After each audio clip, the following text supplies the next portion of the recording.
Hi everyone, welcome to my channel. So one more episode on market update అండి. So ఇప్పుడంతా కూడా war అనేది confirm. So war అయితే start అయింది and intensify కూడా అయ్యింది. సో దాదాపుగా మనం ఒక 2 days నుంచి మార్కెట్ కొంచెం వాలటైల్గా కనిపిస్తుంది. అలానే కొంచెం కరెక్షన్ కూడా కనిపిస్తుంది. బిలో 24,000కి వచ్చేసింది. So now we can see between 23,500 and 24,500 మధ్యలో ఈ వాలటిలిటీ అనేది మనకి ఎక్కువగా కనిపించవచ్చు.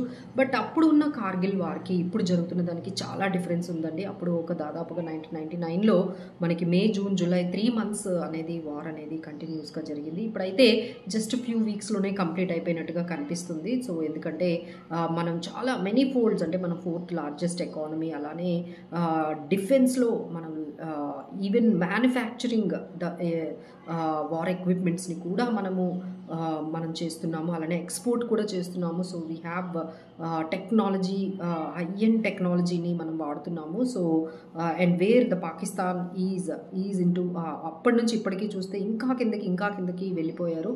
So there is no doubt about it, we will win. But ఏంటంటే తక్కువ సివిలియన్ లాస్తో, తక్కువ సోల్జర్స్ లాస్తో మనము ఈ వార్ని ఎంత తొందరగా అయితే అంత తొందరగా మనం కంప్లీట్ చేసుకోవాలి. వాళ్ళు ఇంకొకసారి ఏదైనా ఇలాంటి టెర్రరిజం అనేది అక్కడ నుండి టార్గెట్ చేయాలి అనుకుంటే మాత్రం సో ఇంకొకసారి ఆలోచించేలాగా వాళ్ళకి బుద్ధి చెప్పాలి అన్నదే ఇప్పుడు మనకి నడుస్తుందండి. So no need to panic, immediately market will recover. Once the మార్కెట్లో ఒక్కసారి ఈ న్యూస్ వచ్చిందంటే ఇక వార్ అనేది క్లోజ్ అయిపోతుంది. మేబీ నెక్స్ట్ వీక్ 2 weeksలో క్లోజ్ అవుతుంది, అంతా సెటిల్ అవుతుంది అనగానే మనకి ఇమీడియట్లీ మార్కెట్స్ అయితే అక్కడ నుంచి మంచి మనకి అప్సైడ్ అయితే కనిపిస్తుందండి. So no need to be panic, take it as an opportunity, buy some stock specific and sector specific stocks అనేవి మీరు బై చేసుకోవచ్చు. సో రీసెంట్గా మంచి డెవలప్మెంట్ అయితే జరిగిందండి. FTA free trading agreement with యూకేతో జరిగింది. సో దానివల్ల మనకి టెక్స్టైల్స్ కానీ, leather, alcohol, some auto ancillary components అన్నీ చాలా చీప్ అవబోతున్నాయి. 100% నుంచి 10% వరకు మనకి టారిఫ్స్ అనేవి యూకేతో మనకి మంచి అగ్రిమెంట్ అయితే జరిగిందండి. So especially Tata land rover sports utility vehicles అయితే ఇంకా తగ్గే ఛాన్సెస్ అయితే కనిపిస్తున్నాయి. సో కాకపోతే ఈ వార్ వల్ల మనకి ఈ పాజిటివ్ న్యూస్ అనేది మనకి మార్కెట్లో కనపడట్లేదు. బట్ వన్స్ ఒక్కసారి వార్ అనేది మనకి కొంచెం తగ్గిపోతుంది అని అనుకుంటే ఇమీడియట్లీ ఎస్కలేట్ అవ్వట్లేదు, ఇంకా డీఎస్కలేట్ అవుతుంది అనగానే మనకి ఈ పాజిటివిటీ అనేది కనిపిస్తుందండి. అలానే డిఫెన్స్ స్టాక్స్ కూడా మంచి లైమ్లైట్లోకి మనం లాస్ట్ వీకే చెప్పాము, ఇప్పుడు కూడా చెప్తున్నాము. డిఫెన్స్ స్టాక్స్లో మనకి మంచి లైమ్లైట్లోకి ఉన్నాయండి. ఐదర్ ఇట్ ఈజ్ ఫోకస్లో, అంటే క్వశ్చన్ షిప్ యార్డ్ కానీ, Bharat dynamics, like data patterns, Mazagon dock, Paras defence, ఇలాంటి డిఫెన్స్ స్టాక్స్ అయితే ఇంకా బాగా మనకి పెర్ఫార్మెన్స్ అయితే చేస్తూ ఉన్నాయి.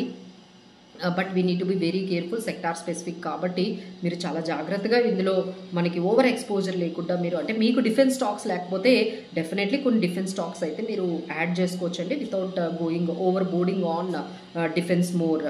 తర్వాత మనకి యూఎస్ ఫెడ్ రేట్స్ కూడా అన్చేంజ్డ్గా పెట్టారండి. సో ఇట్స్ బిట్వీన్ 4.25% నుంచి 4.5% మధ్యలోనే యూఎస్ రేట్స్ అనేవి ఎటువంటి చేంజ్ లేకుండా అలానే మెయింటైన్ చేస్తున్నారు. సో బికాజ్ పవెల్ చెప్పేది ఏంటంటే ఫెడ్ ఈజ్ ఎక్స్పెక్టింగ్ ఇంట్రెస్ట్, అంటే ఇన్ఫ్లేషన్ అనేది ఇంకా మనకి కంట్రోల్ అవుతున్నట్టుగా లేదు. సో ఇంట్రెస్ట్ రేట్స్ కూడా ఇంత తొందరగా మనము తగ్గించాల్సిన అవసరం లేదు. So we have to wait and watch అన్నట్టుగా మనకి కనిపిస్తుంది. అలానే FIIs బయింగ్ అయితే ఈవెన్ నిన్న కూడా, అంటే థర్స్డే రోజు కూడా మనకి ఏప్రిల్, అంటే మనకి ఒక 15 సెషన్స్ నుంచి కంటిన్యూస్గా మనకి ఏప్రిల్ నుంచి స్టార్ట్ అయితే ఇప్పటి వరకు కూడా 15 సెషన్స్ నుంచి FIIs స్టిల్ బయర్స్గా ఉన్నారండి. ఈవెన్ వార్ స్టార్ట్ అయిన తర్వాత కూడా even DIIs and retailers maybe sell చేస్తుండొచ్చు, కానీ FIIs అయితే ఎవ్రీ డే వాళ్ళు బై చేస్తున్నారు. దాదాపుగా ఒక $5 billion బై చేశారంటే 45,000 crores వరకు ఇంకా మనకి బై చేస్తున్నారు. So that is very positive.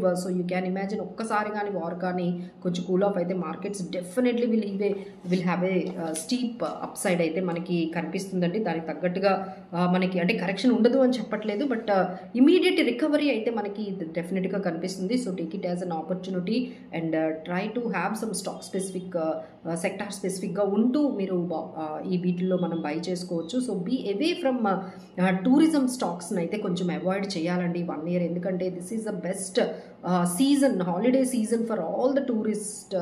అంటే ఈ టూరిజం స్టాక్స్కి సంబంధించి ఐదర్ హోటల్స్ కానీ ఇలాంటి స్టాక్స్ అన్నీ కూడా ఇప్పుడు చాలా చాలా ఈ 1 ఇయర్ వరకు కొంచెం ఇబ్బందిగానే మనకు కనిపిస్తుంది. So avoid some tourism related స్టాక్స్ని అయితే మనం కొంచెం అవాయిడ్ చేయాలి. అలానే ఈ different stocks and shipbuilding స్టాక్స్ని మనం యాడ్ చేసుకోవాలి.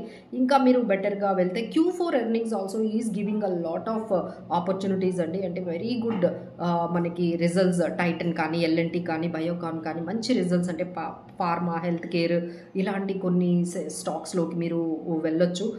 బట్ అలానే ఏసీ స్టాక్స్ ఎస్పెషలీ మనకి వోల్టాస్ కానీ ఇలా కొన్ని మంచి స్టాక్స్ అయితే మనకి మంచి రిజల్ట్స్తో వచ్చాయి. So Asian Paints have disappointed and Dabur FMCG sector also little bit డిసప్పాయింటెడ్గా ఉంది. సో ఇప్పుడు ఇవన్నీ మనం గమనించుకుంటూ ఎలాంటి సెక్టార్స్లో ఎలాంటి స్టాక్స్ పికప్ చేయాలనే దాని గురించి మేము కొంచెం ఐడియా అనేది ఇచ్చామండి.